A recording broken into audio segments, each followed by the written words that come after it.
आज आपण आहोत छत्रपती शिवाजी महाराज संग्रहालयामध्ये आणि इथेच हा सोहळा पार पडतोय जो छत्रपती शिवाजी महाराजांनी अफजल खानाची वाघनक्याने जो पुतळा पडला ती इंग्लंडच्या म्युझियम मधून ही संग्रहालयातून इथं ही वाघनखे आज आणण्यात येणार आहेत।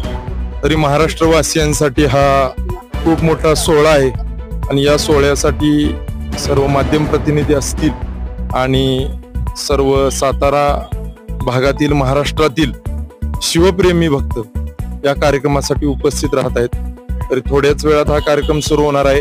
या कार्यक्रमासाठी महाराष्ट्राचे मुख्यमंत्री मान्य श्री एकनाथ शिंदे उपमुख्यमंत्री आपल्यासोबत काही रणांगणी आहेत ज्या आपल्या महाराष्ट्राला ज्या लाभलेल्या